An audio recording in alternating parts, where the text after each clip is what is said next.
Welcome to the Great Lakes Chamber Music Festival's March Virtual Vignette. Before we start the programme this evening, I invite you to mark your calendars for our first ever virtual gala on Friday, May the 7th at 5:30 p.m. We have a wonderful evening planned. Christine Gerke and I will collaborate along with the extraordinary Talea String Quartet to present the musical portion of the evening.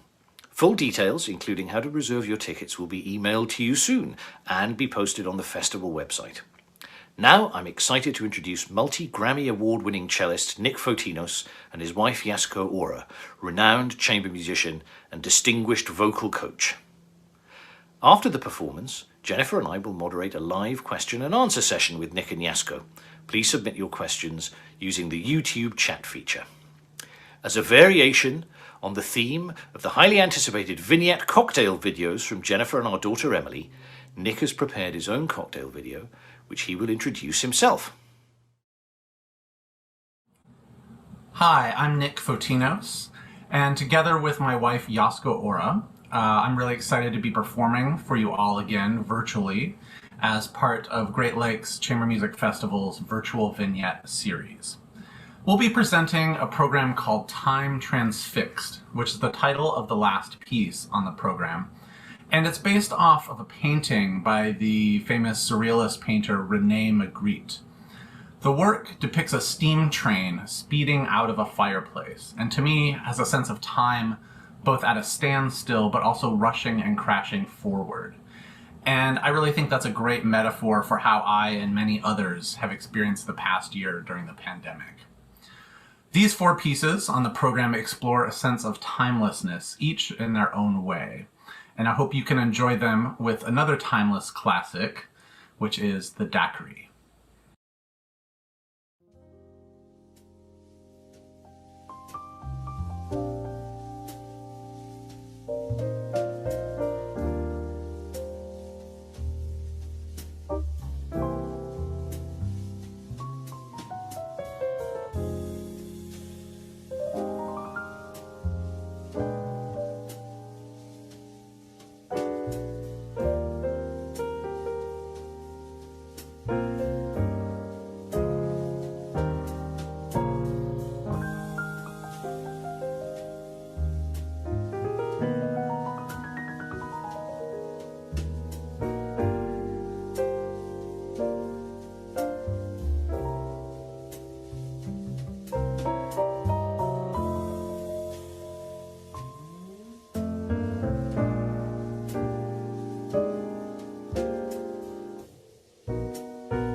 The first piece is Caroline Shaw's In Manus Tuas, or In Your Hands, and this is based on a 16th century motet by Thomas Tallis. Caroline had the experience of listening to this piece, but only very briefly in a church setting, and so she tried to capture that sensation of only hearing a single moment. So you'll only hear some very small fragments of the piece, which she starts and ends from white noise and shadows, and sometimes rushes forwards, but also sometimes is frozen in time.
The next piece is the middle movement of an arrangement I made of a work by John Adams for violin and piano called Road Movies.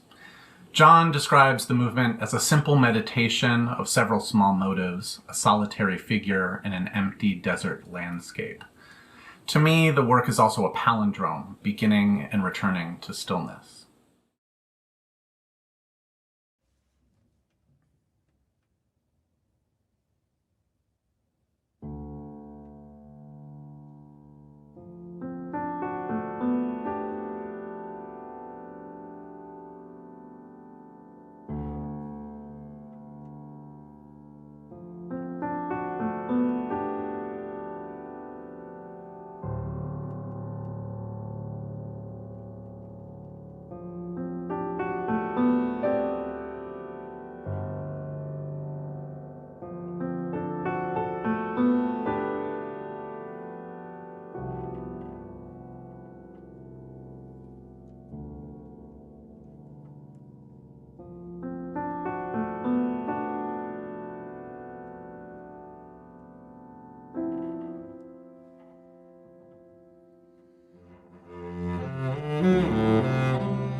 This next work for cello and electronics is by Puerto Rican composer Angelica Negron and is called Panorama. And I love the way that she describes the work, which really resonates with how I felt at many points during the current pandemic. She writes, it's a piece inspired by failed attempts of having a wide and unbroken view of a situation. The piece explores confusion and longing within a series of cyclical events.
The last piece on this concert is Australian composer Maria Grenfell's Time Transfixed, here in its North American premiere. As I mentioned at the beginning, she took as her inspiration the René Magritte painting of the same name. And her words about the piece are that, for her, that painting depicts an eerie pause of time. Even though the train is suspended, the color palette seems dated, and the clock gives the impression that time has stopped. Steam is coming out of the train's boiler as if it were still moving forward. My piece aims to portray the sadness inherent in the painting with suspended harmonies that have a slight but smooth and rocking rhythmic effect.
Hello.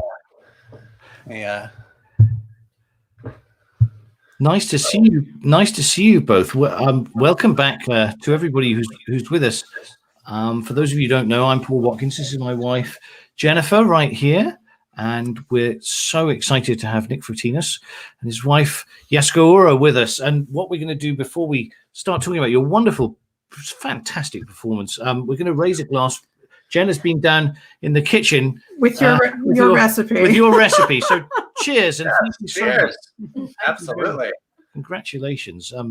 Wonderful. Thank you. I'm trying to imitate Yasuko's. It was just, it's very, yeah. It was wonderful. Well, first of all, I'm just going to do a little bit of housekeeping and tell everybody who's with us and listening, welcome. Thank you for joining us.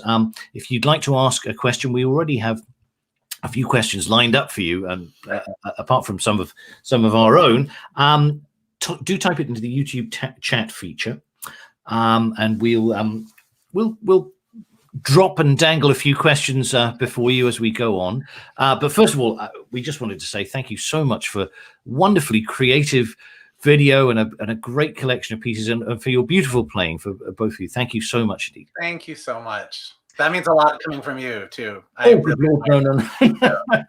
Yeah.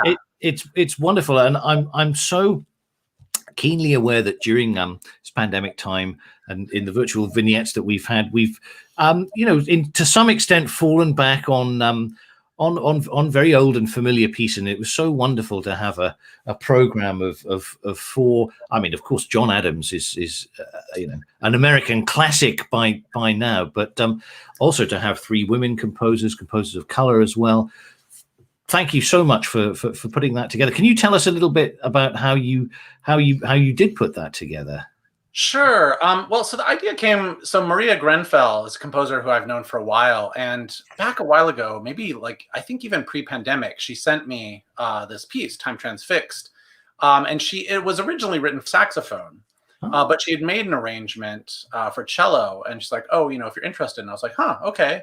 Yeah. And I kind of put that in this file that I have of all these pieces. And so when this opportunity came up, I was looking through the pieces that I had, and I was like, oh, I've never played that. And Time Transfixed, what does that mean? And so I got reading about it and oh, what a great metaphor for the time that we're in, both standing still, but still moving inexorably forward. And so then when I started thinking about that, what other composers, pieces that I know of, or some that I learned, this is the first time I've ever performed the Shaw, for example, pieces that kind of had a certain timeless quality about them, like that, maybe like in Shaw's case, maybe borrowing from a different era and kind of putting that through a certain lens for her of just catching a few snippets in a church, or with John Adams, which that piece, is kind of flanked by these really athletic movements, but this is kind of a moment of repose.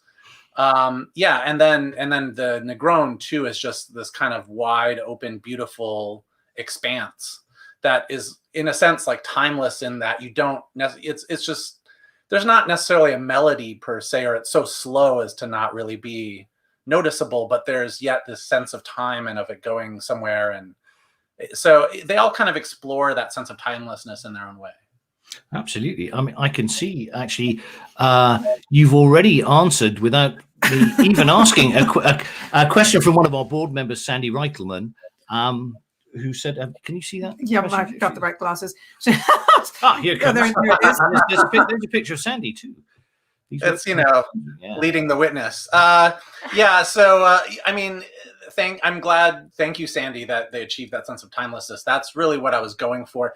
And, it's funny with so much cello music, there's so much slow cello music. Right. And it's all really beautiful, but does anybody want to hear just a recital of just slow cello music? Not necessarily. Sometimes that can be great, but, But there was, you did do a slow recital, but there was so much variety within the pieces. And I was thinking actually, Yasuko's piano part in the Grenfell was actually quite active. I mean, you're moving all the time Yeah. in that piano part, which, but you brought a beautiful sort of sense of peace to it.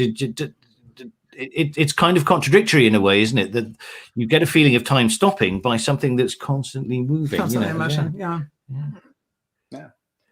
Yeah, well, I definitely went for certain color and gestures in Grenfell's piece, and yeah, that sense of suspended time that happens in what could be a very active 16th notes in my piano part, but I definitely didn't hear it that way, and it was sort of atmospheric in a way.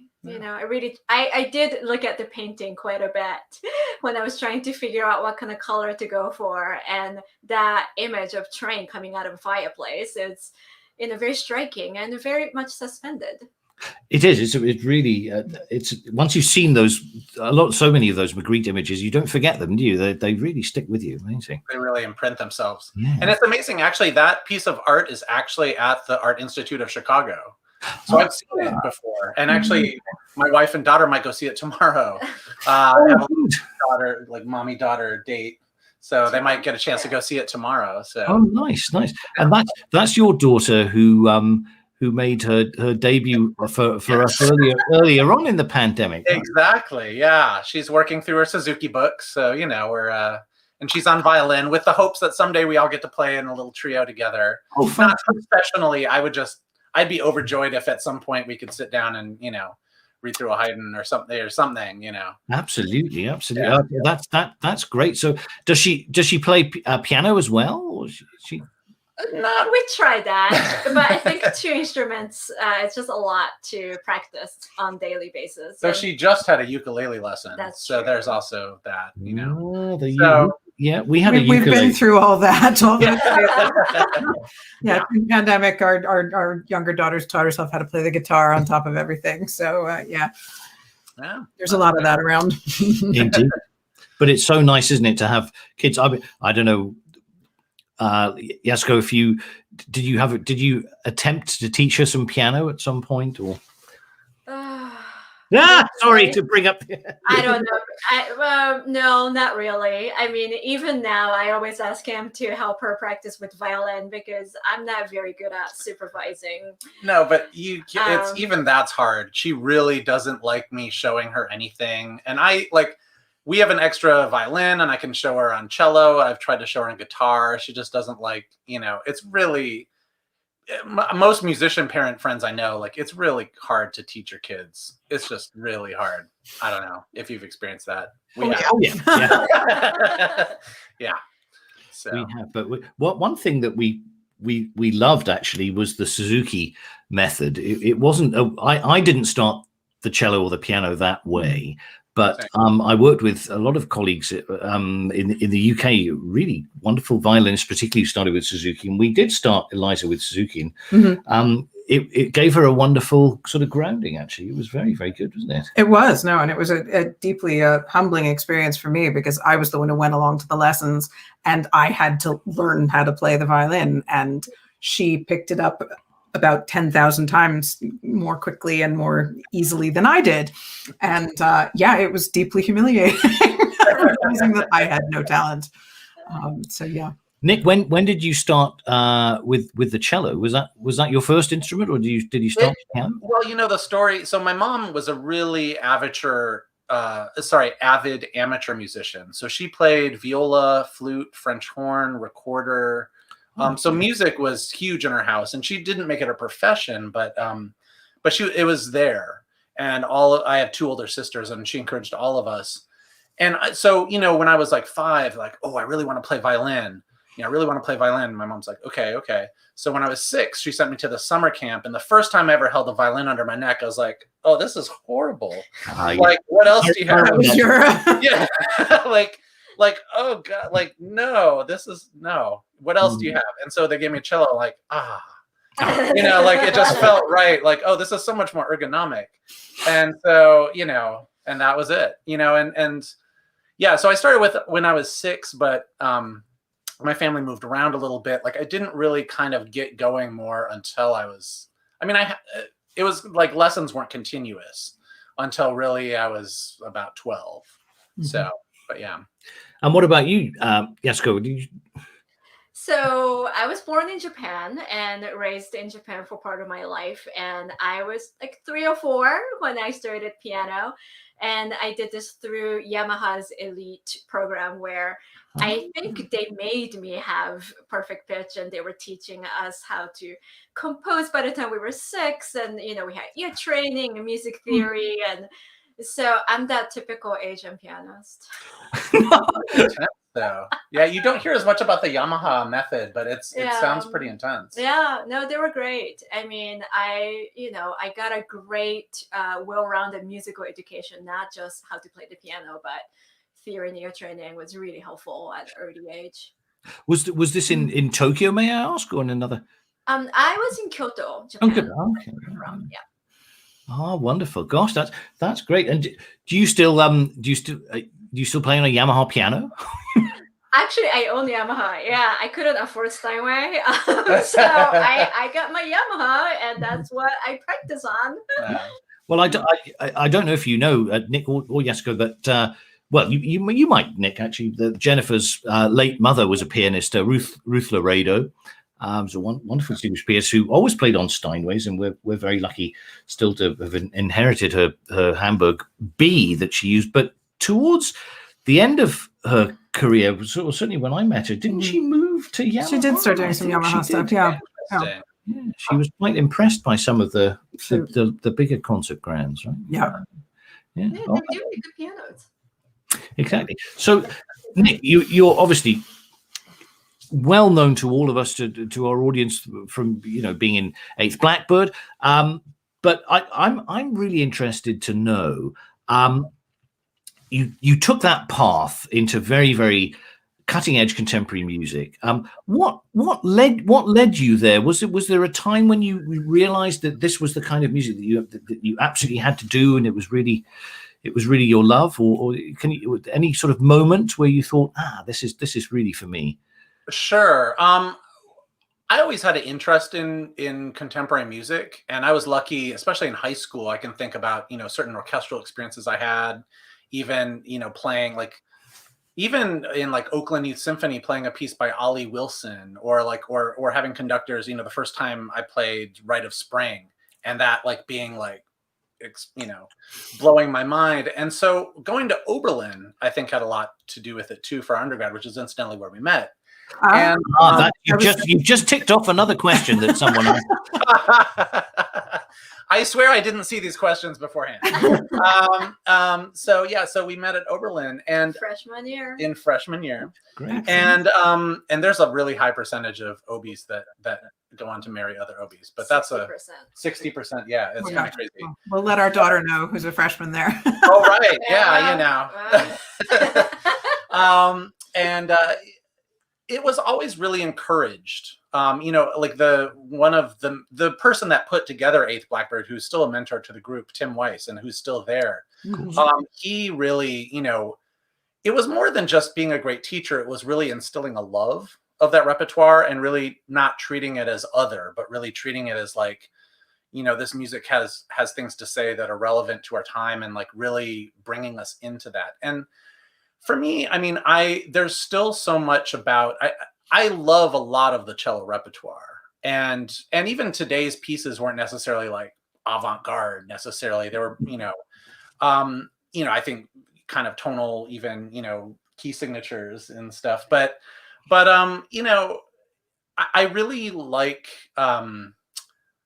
I don't want to say being an advocate, is a mission, but in a way, I just, I have a deep love for that repertoire, and being kind of, the first person to play a piece, what they call in opera, when you originate a role, Right. There's nobody else has seen this music or experience. You get to be the first one to share this with an audience. That's a really awesome, but also a really beautiful and empowering statement, I think, to make, and one that really resonates with me. Absolutely. In fact, what you've just said now very eloquently has brought to mind a couple of questions that you got on your phone from our co-chairs, Virginia and Michael Gehabe, who are the co-chairs of the board of the Great Lakes Chamber Music Festival. So the first question, which is from Virginia, was in what composer do you find your musical niche and why? That's to either of you. Do you want to start with that one? No, you go. Okay. That's kind of like asking what's your favorite kid. Hmm. It's I can't. I will say, I'm not gonna name names because, on any given day, like all the music I presented today, I really love, and they're all fairly different. And there's even more other different pieces that I could have programmed but didn't. So it's more about do I feel like I have a voice within that piece? Do I feel like I can bring this across to an audience and connect with them and bring them into it in a way that speaks to me? And in a certain sense, that's ineffable. It's talking about music is like bicycling about swimming or something. There's like some quote like that from someone. I don't know. I can't. I'm going to deflect that one. Well deflected. Maybe your wife has it. It's a very sophisticated version of the Who's Your Favorite Composer. But I think Ginny can correct me if I'm wrong, but I think I can see why she's asking that question, because in your particular musical niche that you've been in for a long time, that's going to lead me to another question in a second. Obviously you've seen many new composers and some unknown composers, and I'm going to press you on this a bit, Nick. Let me broaden it a bit, because you also said the pieces that you played tonight were by and large quite tonal. But contemporary music, 20th and early 21st century music do you think it's going in any particular direction? It's certainly very different from the sort of Darmstadt dropping, trays of crockery into buckets of the 70s. There's still that though. There's still plenty of that. We've got there's all of that and more. Where do you fall into a particular? I'm going to deflect this again by saying one of the great joys I find in this age, and also of being a musician in this age, is that you don't have to choose. Like there's if you were in the 40s and you were a composer, there was like two stylistic camps to be in, and if you were outside of that, you were basically shunned. Mm-hmm. That's gone. Now, and I think it's beautiful. And you find this, it's not just in classical music. It's also in pop, where you have like all of these multiple threads and audiences for all of those threads, and it can all coexist peacefully. It doesn't have to be an either or proposition. So, even in the music I did, that Eighth Blackbird commissioned and brought about, and in the stuff that I've commissioned and brought about, there's certain composers I like, and you could say that maybe I gravitate toward a certain style, but increasingly I like, the tent is wide. We can have all of these things and bring more things into them and present that to people. And it's much more, I feel, as a performer, much more about how you put it forth to the audience and how you connect with them on it. So. Are you still, since leaving Eighth Blackbird, are you still focusing primarily on contemporary music, or are you moving into other directions? It's still a great love. I think it does. Being outside of Eighth Blackbird does provide more opportunities to do other musics. I will say though, my expertise and still my love, and I think I have an opportunity to be an advocate for new music, and I embrace that role. So I think, I wouldn't expect to see a Bach recording out of me anytime soon. But, and that's okay. Like, I love that repertoire, but it's just not, not probably the direction I'm heading in. So maybe you'll commission 6 solo pieces from another, but I always think with regret about Britten and Rostropovich being together, and I think at a restaurant after a pretty drunken meal, which I think they both used to drink so much. It's amazing. Anyway, so I would say that Rostropovich managed to get Britten to write an agreement on a napkin that he would write a companion suite for each of the 6 Bach suites, and sadly he didn't survive to go beyond 3. But it would have been amazing to get another 3 of these. I want to ask Yasuko now, because I'm going to take you. Oberlin is quite big in our family at the moment. Our eldest daughter Emily is there. She's not at the conservatoire; she's at the college, but she's already made some friends who are playing as well. Yasuko, when you were there, were you also focusing on contemporary music, or just a sort of a general sort of broader range of piano stuff? And how did that lead on into your career in opera? Right. So I was there as a piano performance major, and I studied, my Beethoven piano sonatas and Chopin ballades and all that classic canon. I really didn't do that much contemporary music at Oberlin, unlike Nick Photinos over here. But we did meet. I did play on his recital. I played Brahms F major. Nothing contemporary. But by the time I was finishing up at Oberlin, I was starting to realize that I really enjoyed collaborating with others, and I really enjoyed making music with other people. And I no longer wanted to lock myself in the practice room for hours and hours on end just to play one recital on stage of solo music and get really nervous for it and all that jazz, right? And so I just, and Oberlin was where I discovered my love for collaborating with others. And there were wonderful teachers, like Phil Highfield and James Hausman, who really cultivated that love in me. They showed me the ways, and they coached me, and I just loved, and Oberlin also had so many wonderful singers and string players and brass players, and I got to make music with all of them, and it was just so exciting and thrilling. And so I decided, if I'm gonna stick to music and get my graduate degrees, then I might want to focus on collaborative piano. And so I got my master's and doctorate degrees in collaborative piano from Juilliard afterwards. And by the time I was in New York, I was starting to think, I really love vocal music. It's a lot more intimate, and it's a different skill set. And I did have hesitations about that, but I thought, well, I guess I should give this a try. I don't know what happened. But eventually I made my way into the opera world, and now that is what I specialize in. And are you associated particularly with the Lyric Opera of Chicago? I have worked there. During this pandemic year, though, I've been very busy working for Chicago Opera Theater. Oh. It's a small opera company, and so because they're nimble and they can be creative in the way they put out opera productions. So there's been many live stream opera productions that we've done in person. And in the summers, I go to Des Moines Metro Opera. So Iowa has become my second home, like my summer home, Iowa. And but my DMMO family is very dear to me, and I've just been very fortunate to I guess find my niche. Wonderful. And tell us about plans that you have for the future. I believe, Nick, you've got a new. Are we allowed to talk about that? Yes. I've been there now for a while. So in November, I was appointed to the Longy School of Music in Boston. Congratulations! Thank you. As faculty cello teacher, and apart from that, so I've been teaching there. I've been teaching entrepreneurship as well, and some other classes. So that's ongoing.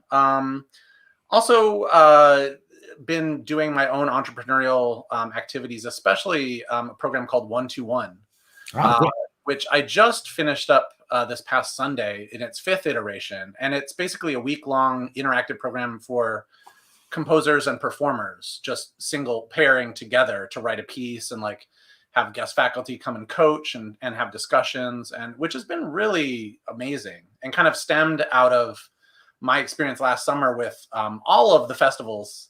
It was going to be one of my busiest summers ever, and then all the festivals just went away. Yeah, which unfortunately also Great Lakes among them, and for understandable reasons. And I was just trying to think about ways, besides the lack of activity, it was also the lack of